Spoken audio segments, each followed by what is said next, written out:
মমিনজিনের সর্দার হজরত মাওলানা আব্দুর রহমান বাসির সাহেব এবং ২৭ কোটি মহাক্কেলাতের সর্দার যিনি আছেন, হুজুর আপনাদের স্মরণ করতেছি। আপনারা যেখানেই থাকেন আল্লাহর হুকুমে আল্লাহর ইচ্ছায় অতি দ্রুত এসে হাজির হন। এ আল্লাহ আমাদের আসার মতো তৌফিক দান করুন। বিসমিল্লাহি আল্লাহু আকবার। বিসমিল্লাহি আল্লাহু বিসমিল্লাহি আল্লাহু আকবার।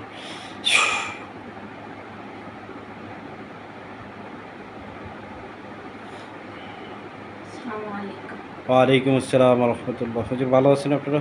আলহামদুলিল্লাহ ভালো আছি। আপনি ভালো আছেন? জি হুজুর। এখন আমি নাম ঠিকানা দিব। এই ভাই তার মা তোলা রাশি, তো ভাই তদ্বির শিক্ষা কোর্স করে চিকিৎসা শিখছে। তা এখন সে জিন দিয়ে কাজ করবে। আমার কাছে মুমিন জিন নিয়ে তার মার শরীরে হাজির করবে। তো এভাবে হুজুর দিয়েন যাতে তার মার শরীরে হাজিরই ওই জিনগুলোর দিয়ে কাজ করতে পারে। তাদের এখানে অনেক রোগী, যাতে এই রোগীগুলোর কাজ করতে পারে। তো যে জিন নেবে তার নাম মোহাম্মদ জুয়েল রানা, বাবা আব্দুল জলিল, মা মহসিনা বেগম। ঠিকানা ঠাকুরগাঁও জেলা রানী সংকেল থানা, পদমপুর হাজিপাড়া প্রাইমারি স্কুল। তো মোহাম্মদ জুয়েল রানা তার নামে মুমিন জিন পাঠাইবেন সর্দার দেখিয়া, যাতে তারে দিয়ে কাজবাজ করতে পারে। একজন ভালো মুমিন জিন দেখিয়ে পাঠাইবেন, 2-3 জন। একজন ভালো থাকবে আর এমনি নর্মাল থাকলে সমস্যা নাই, তবে যাতে ডাকলে যারা উঠতে পারে ওনার মা শরীরে। মোহাম্মদ জুয়েল রানা, বাবা আব্দুল জলিল, মার নাম মহসিনা বেগম। মহসিনা বেগমের শরীরে যাতে উঠতে পারে হুজুর, এভাবে দেখে দিন। ঠিকানা ঠাকুরগাঁও জেলা রানী সংকেল থানা, পদমপুর হাজিপাড়া প্রাইমারি স্কুল গ্রাম।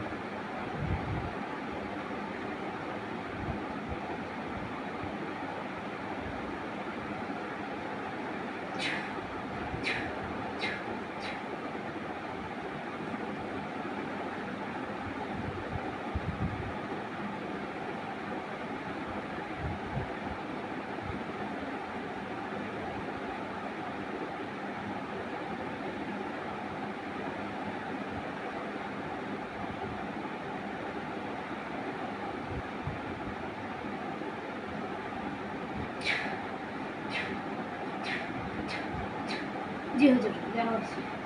কয়জন পাঠিয়েছেন? 2 জন ইঞ্জিন দেওয়া হয়েছে। 2 জন দিচ্ছেন? জি। ওনার মার শরীরে উঠতে পারবে? দেখেন তো। একজন উঠতে পারবে। একজন উঠতে পারবে না? জি, আরেকজন উঠবে না। আচ্ছা, আরেকজন এমনি বাইরে থেকে তো কাজ করতে পারবে? জি। আচ্ছা ঠিক আছে। তো যারা দিছেন এরা যেন যে কোনো কাজ করে দেয়, এইটা একটু বইলে দেন। আর এই মোহাম্মদ জুয়েল রানা ভাই ডাকলে যেন আসে। ঠিক আছে। আচ্ছা।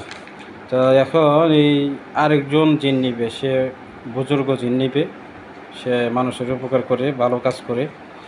আমি নাম ঠিকানা দিতেছি। তারে বুজুর্গ জিন আর মুমিন জিন, একজন পড়ি, একজন মুমিন জিন, একজন বুজুর্গ জিন দিয়ে দিন। ওনার নাম আকরাম হোসেন পলাশ, বাবা মোহাম্মদ এমারত, মা বিবি রহিমা। ঠিকানা চট্টগ্রাম জেলা থানা উত্তর পতেঙ্গা, গ্রাম হাদিপাড়া। আকরাম হোসেন পলাশ, দেখেন তো। সে চোখের সামনে জিন হাজির করতে পারে, তোলা শেষ হইলেও হাজির করতে পারে, কাজ বাজ করে হুজুর। হ্যাঁ, দেওয়া যাবে। তারে দিয়ে দেন, বুজুর্গ একজন, মুমিন জিন একজন এবং একজন পরি দিয়ে দেন, যাতে তারা মানুষের উপকার করে, কারো ক্ষতি না করে, আর কাজে যাতে কোনো পাখি না দেয়। ঠিক আছে। জি। অনেকে এবার প্রশ্ন করবে যে আপনি যে কাজটা করছেন 2 মিনিটের ভিতরে জিন পাঠিয়ে দিচ্ছেন, 1 মিনিট কাম করলেন, 1.5 মিনিট কাম করলেন। আরে ভাই, আপনি এত পণ্ডিত, তাইলে আপনি কামটা করে দেন না কেন? আপনি বলেন, আপনি যদি এত পণ্ডিত হয়ে থাকেন তাইলে আপনি 10 মিনিট 20 মিনিট লাগাইয়া আপনি জিনগুলো পাঠান। আপনারা যারা প্রশ্নগুলো করবেন আপনাদের কইতেছি, আপনারা এত বড় বড় পণ্ডিত, এত কিছু জানেন, বল ধরতেছেন যে 2 মিনিটের ভিতরে জিন দেওয়া যায়। 2 মিনিটের ভিতর না, 1 মিনিটের ভিতর জিন যে কোনো রাষ্ট্রে চলে যেতে পারে।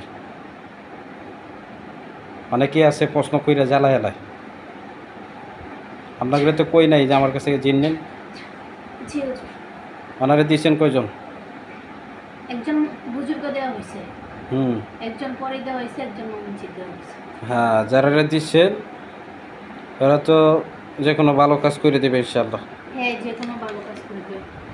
পরি যে পরি আছে, জি। ওনাকে কারো যে কোনো তুলারাশি বা যে কোনো বাচ্চার চোখের সামনে ডাকলে জি বা তুলারাশি শরীরে ডাকলে উনি যে কোনো তুলারাশি শরীরে গিয়ে হাজির হবে।